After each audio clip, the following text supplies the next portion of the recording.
Alright folks, from Prescott, we are at Plaza Bowl for the title matches of today's JBT event. Bowling a JBT event here for the first time in almost 10 years, folks. September of 2001 was last time we were here. We've got two bowlers in the scratch division title match who have been bowling on tour since just about 2001. Labriel earlier than that, actually. Here's top seed Cameron Smith looking to win his 19th career JBT title. And he gets a little break here early on. There's a third frame Brooklyn, gives him spare double to open up. Labriel can tie it up if he can double. It's Labriel Leach, a familiar face on our webcasts this season. And he goes left. And he doesn't get the Brooklyn love over there, so he'll spare it up to trail by 9 after 3 frames. Two more familiar faces for you here in the handicap division. Two kids have been racking up the Arizona Conference points for a couple years now. It'll be KJ Martinez, the top seed, taking on 2 seed Taylor King. Labriel hard and straight, excellent form at the 10 pins. No trouble covering it up. And the uber familiar face of KJ, he started winning halfway through last season and has pretty much not stopped. He's looking for his 4th career JBT title. Getting better every single day. And he gets a little Brooklyn. So house pattern today, the lane's drying out a little bit. Bowler's got to attempt to move left if they can and catch a little more of that oil, or maybe they'll just throw Brooklyn and get lucky. Taylor King has been in the pocket all 3 of her first frames here, and they've all struck. So she's looking for a 4-bagger and a big early lead. Oh, a little bit slower and righter than her last shots, and it hooked early. She stares down the King clan, wondering why that ball didn't hook, why that ball overhooked. What? She needs your towel. Not so good hoodie. Makeable spare for King. Can be close. Oh, good try. Unfortunately, her ball ran right into Labriel's back. Therefore, he was unable to make it. Labriel, a 10-time JBT champion. So few of our bowlers have won 10 tournaments. It's hard enough to win 1, let alone win 10 of them. Labriel is one of them. I've won half that many. I've won more. Whatever. Nice shot there from Leach. Scatters the pin.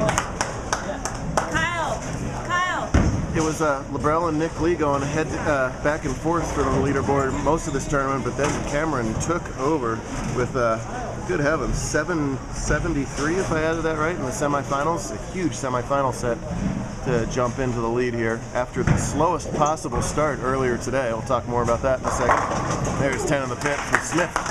133. Cameron wasn't going to bowl the morning squad. This is a 2-squad tournament because it's a small bowling center. And he wasn't going to bowl the morning squad. He got talked into it because he had a space available and came out of the gate with 133. That was his whole game, people. The whole game. Not in the 5th frame. Yeah. 133 in the 10th. And didn't start out his second squad much better either with 169, but threw in all 200 since then to leap up to plus 321. Again, gather that top seed, 1 win for win number 19. KJ, your top seed at plus 205. He also came alive in the semifinal rounds. Good form holding that follow through, but coming up high, he's going to have to make an adjustment on this pair. He's also getting 6 pins of handicap from this King. Taylor's got to win by 7. That unusual follow through that goes extremely left of her body, but then she brings it back to the right. Nonetheless, Brooklyn shot, and nonetheless a carry.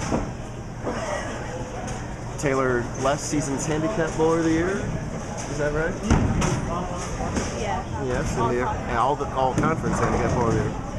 And the invitational runner-up to Danny Varholt, who was the Arizona Bowler of the Year. Nice job with the spare from Martinez.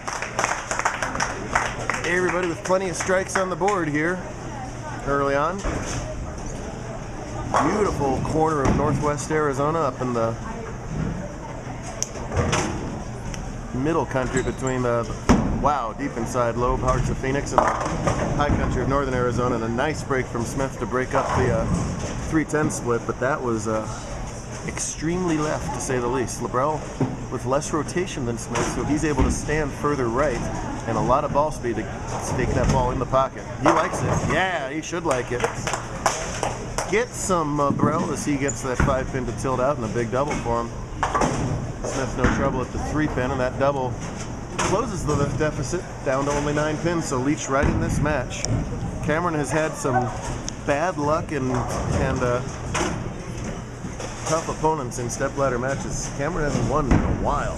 I don't remember specifically when the last one was. Kyle beat him up a few times. Riley beat him up a few times. He's run into high-quality opponents, and Leach another one of them. But Cameron has obviously looked pretty much dead perfect here for the last 3 games or so. Taylor, of course, the little sister of all everything JBT land Kyle King, and getting some coaching from Kyle back here and there. Trips a 4-9 out. That pretty orange ebonite ball. Extra $100 if she wins throwing that ebonite ball today from our title sponsor Ebonite. KJ throwing some other company. And again high.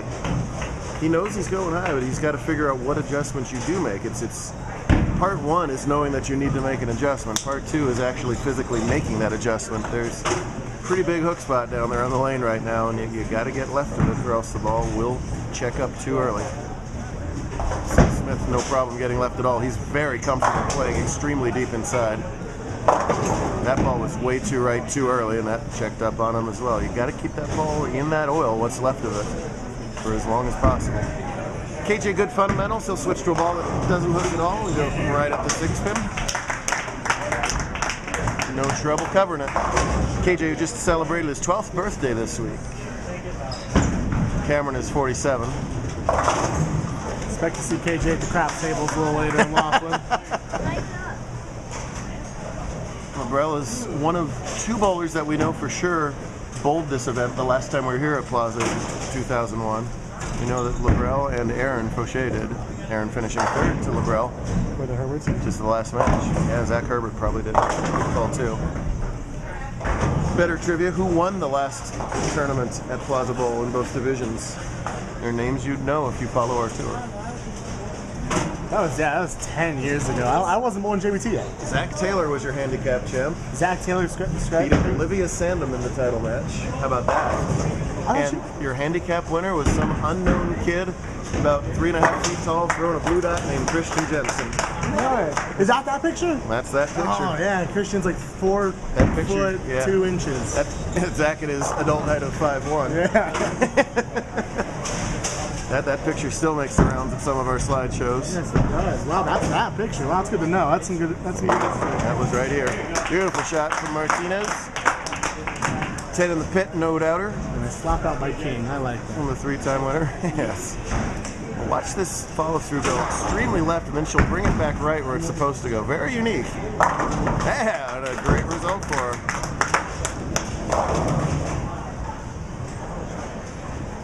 King and Martinez. It's been the Cortez Shank show, and boy, is that tough to say. What?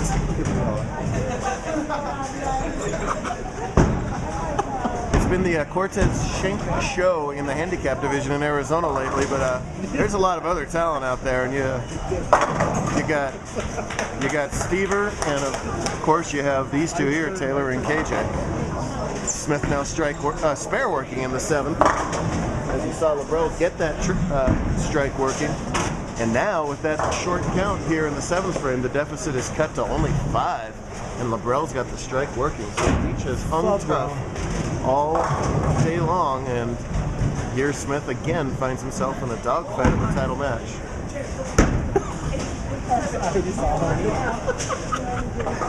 You think I'm going to move that camera over there? You're out of your mind. Big shot for King here in her 8th frame. Beautiful shot for King. Wow.